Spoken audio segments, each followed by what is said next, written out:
Look how they mess with my boy.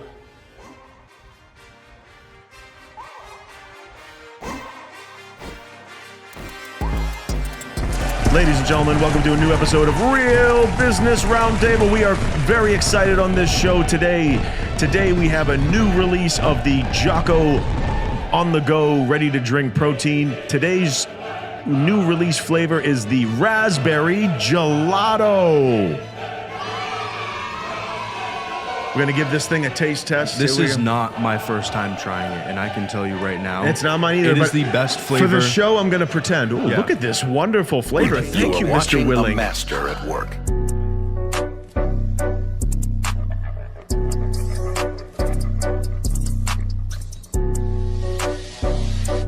Wow, holy crap. It genuinely is fucking great. It genuinely is so good. So good. I suggest everybody that watches the show that wants to increase their protein intake, go to your nearest vitamin shop, get yourself a JOCKO protein shake, 30 grams of protein. Let's face it, when you're getting active, sometimes that protein, you want something a little bit, a little bit lighter. And this right here, this raspberry gelato, this is tasty. I'm in the middle of training, and guess what?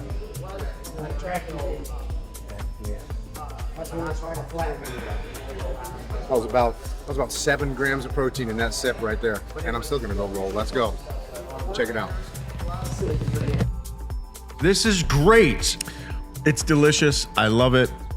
Thank you, Mr. Willink. My whole thing, so these are 180 calories. And I have like a certain, and this is kind of a question for you before we get into, this is kind of a just chatting. So I have certain, you know this, I have certain snacks that I eat together, like this rice cake and a hard-boiled egg or whatever. Is that like, could I drink like 3 of these, considering the 180 calories and the The most I would do is 2. But like, what? Yeah, but It's just a lot of protein shake. They have It's the not- larger bottles that do. So this is what They I do have those. If Really? if I those, have, okay, interesting. if I eat something like a yogurt that has 20 grams, I'll Yeah. pound one of these with it, so I have a total of 50. Well, I'll do this with yogurt, a rice cake, and 2 hard-boiled eggs. Which I think is 20, 30, 50, 80 grams of protein. They say the higher the protein is better to take right after you work out, but The higher the protein. this time of the year I'm fasting. I start eating at 2 o'clock. I don't eat for the whole fucking day. It's coffee and water. Coffee and water, ladies and gentlemen. Oh my God. And then 2 o'clock, I make this super shake. This is what it consists of. It's crazy. I put It's six soft boiled eggs into a blender with 2 scoops of JOCKO protein and a little bit of milk and ice, and I blend that bitch up. It is so good. It is so good. It tastes like pudding. I know that might gross some people out. I don't care. I think it's delicious. Tastes like vanilla pudding. It's so good, and I pound that bitch at 2 o'clock with my multi. It's pretty intense, I can't lie. Oh my God. Ladies and gentlemen, Samir Smithanian from the Kazakh Alps just said that's what she said. No, so back to this. Oh wait, no, go back to Andy. You can see so clearly. So back to this though. Like genuinely, I've Good flavor. gone through a dozen different protein powder, protein shakes, all that stuff. Don't really know how he does it. Don't know why more people can't accomplish this. And I don't know why he's not a sponsor. But genuinely, like, I have 3 cases of different flavors just sitting in my closet. Put it in the fridge, next day drink it. They're great. They're really good. Actually, a couple other snacks that I want to shout out because I found them recently and I tried them. And I should have brought them. There are these sweet potato sticks. From where?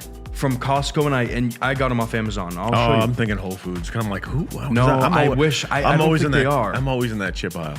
I was gonna order another pack. So there's 2 different snacks I want to shout out because they're fucking fantastic. So the first one is organic sweet potato sticks. The only problem is that they're expensive. But So, they're yeah. good. These are a great snack for at the end of the day. I only touch snacks Friday evening. I'll send you a picture, Cam. Anything chippy is Friday evening. I did get these sourdough crackers, organic, from Patagonia. Believe it or not, the clothing brand, they have their own food line. I don't. I just saw that it was sourdough. Sourdough is good for your gut flora. So Friday night, watching some YouTube, down in that, had a couple cheese sticks, and it was very, very good. Shout out to Patagonia, sourdough crackers. Holy shit. And then the other one that I want to shout out that I've tried before, again, the only thing that stops me from buying these constantly is their price. It's $40 a bag. It's crazy, but it's called carnivore snacks. Cam, I'm sending them to you. These are also fantastic. There's different protein snacks that I eat throughout the day to keep me full, but they're also healthy. For example, these carnivore snacks, 75 grams of protein per bag, 0 carbs, 0 sugar. It's literally just shaved ribeye and salt. Fantastic. These are great overall. They keep me full throughout the day if I'm eating them, but they're expensive. And then the last thing is a sweet treat that I've had a couple times that I really enjoy. It's called ice cream for bears. Very, very simple ingredients. It's hard to find. It's not in all the stores, but ice cream for bears has been a once a month, 2 times, 3 times a month when I'm really craving like an ice cream, especially with the hot weather coming around. You know, sometimes you really crave something like this. You can make what I tried once. Took one of these, mixed it with one of these or yogurt. Chobani, 20 grams of protein yogurt, very clean ingredients, really good. Put it in a blender with a little bit of water. Fantastic smoothie. So yeah, those are the 3 snacks that I wanted to shout out. I might bring in a couple of them for Andy to try because I know he hasn't tried the carnivore or the sweet potato sticks. I'm down. But yeah, those 3 I recently found on kind of I've been eating super healthy, and these are snacks that I found that have made it super easy to eat healthy. Now let's get into the legitimate topic of today, which a lot of people are talking about. Extremely controversial. Oh, potentially company shattering. Let me preface this with I have nothing but respect and love for Ferrari. Still. Since I was a kid. And since I still was do. a little kid, I fell in love with the F40 and the Testarossa, just for the record. I fell in love. I like a lot of different cars. I like a lot of exotics. But there's a new game in town. There's a new sheriff in town. Sheriff. There's a new fucking you might have seen clown in town. If you're into cars, you've probably seen it in your feed. The Ferrari LUCE.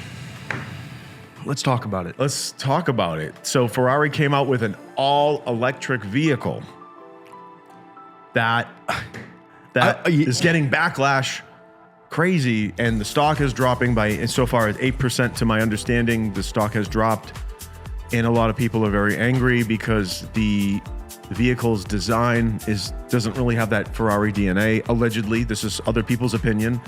This is what I read. It doesn't have the Ferrari DNA. It doesn't have that look, as you may know. It's a gentrified. They're trying to gentrify it, but we didn't ask for it. Yeah, when Ferrari went public, to my understanding, they parted ways with Pininfarina. Pininfarina has created some of the most iconic designs. The 430, they were the design firm that partnered with Ferrari. They made the Ferrari 430. They made the Ferrari 458. A lot of the designs, the F12, Berlinetta. I can keep going. Their designs are amazing. And when the company went public in 2015, they parted ways with them, to my understanding, and a lot of the designs were done in-house. They recently hired an Apple designer to make this all electric. Now, here's the thing. I understand where Ferrari was trying to go. We didn't not ask for a full electric Ferrari. I didn't. If that came out in the right way, it would have been a big hit potentially for certain people. There might be some gearheads, some Ferrari guys who are like, nah, fuck that. But at the end of the day, if a full electric Ferrari came out the right way, it would have been good. So, when you're looking at, go ahead. But like I said before, I understand where Ferrari was going. The Urus, not the same, but similar concept when you look company to company. The Urus came out, and all these SUVs are coming out. There are 4 Uruses sold every 1 Lamborghini. The Porsche Cayman, I think. What's the Porsche's SUV? Cayman, right? The Porsche Cayman saved Porsche from going under. Big deal. Saved them. Huge. Same thing, not same thing, but similar concept with the Urus. It's for a different type of person, and a lot of people are adapting to it and like it and buying it. So Ferrari's like, okay, let's do something a little different. They didn't do it right. I love Ferrari. I love all the cars. I'm not taking away from my love for their cars, but holy fucking shit. And then that's not even the worst part. I don't even want to bring the worst part up. Price. The fucking price tag. So What the fuck? Where did that come? Some guy, they put discs on a field and put prices on it, and then had someone go like this. I know people are going to push back and say, "Oh, well, what do you know? You're going up against Ferrari strategy." But here's my understanding. No, listen. No, not you. I know that, but what is their strategy? But so listen. When you're up against a Lucid, when you're up against a Tesla, when you're up against these other electric vehicles, that market will only pay so much for an electric car. That is a separate market. The guys that you're selling Ferraris to, the normal everyday Ferrari that you can order, right? That's a certain market. Typically, an entrepreneur, business owner, super successful person can buy that. Then you build a relationship with them and you can get offered the specialty vehicles.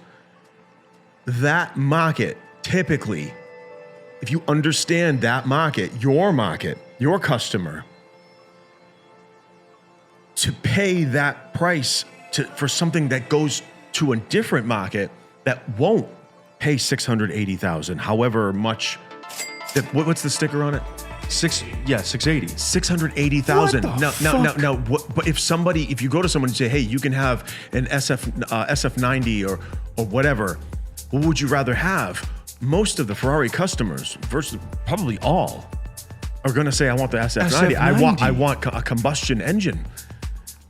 So in order to compete in the electric market, that, in my opinion, should be $125,000 all day. If the LUCE was $125,000, not saying it's for me, but from a business strategy, be a lot more accepted. A business strategy standpoint, if you take the average dude that likes electric cars, he's going to buy a Tesla for $100 anyway. He's like, I could get a Ferrari for $125, $150, even $150,000. They're thinking, all right, it's 50% more, but it's a way badass car. It's a way badass brand. It's going to have an amazing experience. It's got the 4 doors, 5-seater. Okay, fuck it. I'll stretch the budget a little bit and I'll get that. But there are very, very successful people that drive Teslas. You could get in there and sell the LUCE and get a shitload of sales if you sold it to that electric car market. But right now, what you're up against, who are you competing with? You have that market that are willing to pay X amount, right? They in order to get them to switch, it's got to be not to a level that they're going to go, whoa, I could get an SF90 for that. No way. They're going to compare what they could buy for that ticket. So here, my business brain is thinking, bad move. It was a bad move. Listen, I love Ferrari. I respect them, but it was a bad move. You're going up against Lucid and Tesla.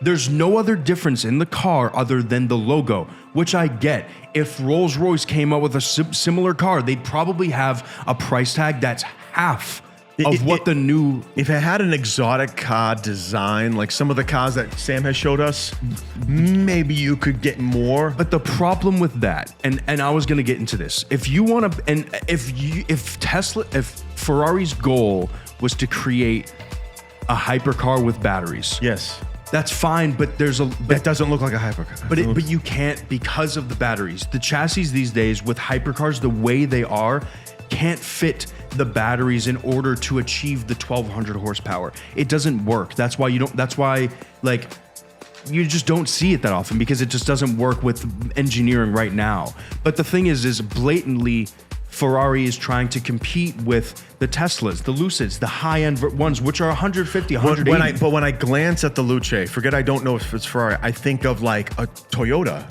I think of a Nissan, normal, new Hyundai. like a common vehicle that you see. So if Ferrari wants to create a common type of style, have the price tag. It's gotta have that price tag to match what you're getting, because it doesn't even have an exotic body. Like even like Matt's Porsche, it looked like a badass Porsche, but it was all thing electric. is sick. But the thing is, that sold because it had the right price tag. Yeah. And the thing is, they were the first one that came out that made a Tesla killer. Yeah. Tesla had these cars coming out, the S, the X Plaid, the S Plaid, whatever. They were super fast. Mr. Smithanian. One sec. They were super fast. That was the one thing that people loved. But then Porsche came out with their version of a fully electric car that was faster, that looked better. For a Porsche enthusiast, they're gonna buy that. The price tag also wasn't $700,000. Yeah. So a couple of things.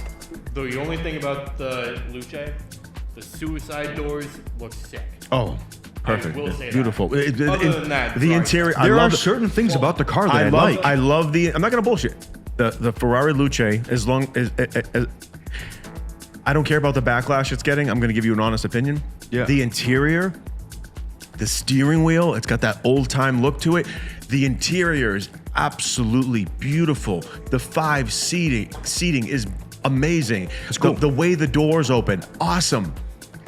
But the exterior design doesn't give me that Ferrari feel DNA. I'm like, it was designed by somebody from Apple. Guys, it's just, what is going on? So It's kind of, I just hope, yeah, you go. if it helps, the Lucid Air starts around 70K. Yeah. Goes all the way up to 250 for high performance. Yeah. The Tesla Model S is 80K. Goes up to- The Rivian R1S starts at 90K. Tesla Model S is not The- 80K. They go up to about 150. The Porsche Taycan is between 100K to 200K. Yep. The Mercedes-Benz EQS is 100 to 150. Yep. So- the BMW i7 is 105 to 170. And then the ultra luxury hypercars electric, the Rolls-Royce Spectre, which Yeah. is sick, I might add, is 400K to 460K. Listen. And then it jumps to the Rimac Navara at 2.2 mil, and then the Yeah, but that's- Pininfarina Batista. But that's different. But I was gonna those are compare- hypercars. I was wait, Yeah, but but wait, that's but the the- Rolls that's the Royce. electric- I want to bring this up because I feel like I've been reading comments and people say, "Oh, what about the Rolls Royce?" With a Rolls Royce, you're not buying it for the 1250 horsepower. You're buying it for the stars in the ceiling. You're buying it for the ultra comfort and the luxe feel when you're inside the car. The look, the logo. I would 100% buy 4 Rolls-Royce Spectres before I buy a Ferrari Luce. I'm sorry. It just doesn't make any sense. I love Ferrari to the point where it's almost like I really hope that this isn't the first step to them going down a path that is going to be ugly. It makes you sad a little bit. So if Seriously. I feel like with Ferrari, Lamborghini, and all those hypercars and supercars, what I envision driving that brand is down the Amalfi Coast. I would rather drive a fucking Miata down the Amalfi Coast than the fucking Luce. Like, I don't see that car on that road just weaving in and out, going around Who the knows- bends, having fun. It's just... They make, who knows? Probably the next round, they'll probably change the design dramatically because of the Well, feedback. if there is a next round, I just, Because they again, do. I love Ferrari, If they but- did change the exterior design with that interior it could be different. and lower the price, If they made it an SUV, make it like a really dope SUV, all electric SUV. You'll compete against the Urus. You already came out with an SUV Ferrari. is the Make it a- Urus all electric? No, it's not. But still, like I'm saying, Yeah, like yeah. the competition, like like I said before, certain companies, Porsche, Lamborghini, they came out with very different cars the right way. They did it for reasons to break into different markets. They priced it right. They had the right design. They had the right everything. The Luce almost feels like an April Fool's joke. And that's for everyone though. That's not just me. I'm speaking on behalf of people who have read their comments. We've read tons I've of comments. talked to. This is not just fully my opinion. So if you want to know someone's opinion, okay, when you see a post about the Ferrari Luce, click on, if you're on Facebook or Instagram, click on the emoji, the response. Comments. Just the laugh or like or hot or whatever. Oh yeah. Any post you see, not just for this. If you want to know how the population really feels, click on the responses. It's about a 99%, 98% laughing emoji response. Yeah. And the comments are brutal. And the former CEO of Ferrari had some words to share. Se dire quello che penso farei del male alla Ferrari. Si rischia la distruzione di un mito. Mi dispiace moltissimo. Ma lo possiamo dare? Spero che si tolga il cavallino almeno da quella macchina. Questa sicuramente è una macchina che almeno i cinesi non ci copieranno. Non avranno People are not happy about it. And It's I crazy. feel like because of the huge backlash, people who did want it are like, I don't want to get laughed at. No. Well, You but know. at the same time, it's like you expect these guys that like even review cars to go out and get it or to drive it or whatever and to like promote it a little bit. But it's like you made the price tag $700,000. What are you getting with that price tag other than driving a Ferrari? Which, by the way, it's never been about driving in a car with that logo. It's been about the type of engine, the drive shaft, the clutch, the everything that makes a Ferrari and the experience of driving Just a Ferrari. the visceral experience of hearing that engine at the high RPMs and all that stuff. It's a whole different ballgame. That is what created Ferrari. Yeah, that's the DNA of Literally. of Ferraris, and people who appreciate the cars and all that, they can't relate to this. There's nothing. It's not in the DNA. But that's our take on the Luce. I'm hoping that maybe for I don't know. I don't even know what to say. Thank you so much for joining us today on Real Business Roundtable. Really quick. You can get an SF90 X Extra doll for $890. So Yeah. you're telling me Yeah. that you would rather that piece Okay, rather a car. Luce than an SF90. Yeah. Yeah. like these? Thank you so much for joining us today, Real Business Roundtable. Hope you enjoyed this episode. Please like, subscribe, post your comments down below on your opinion. Maybe some people like that, and I respect it. It's your choice. Peace.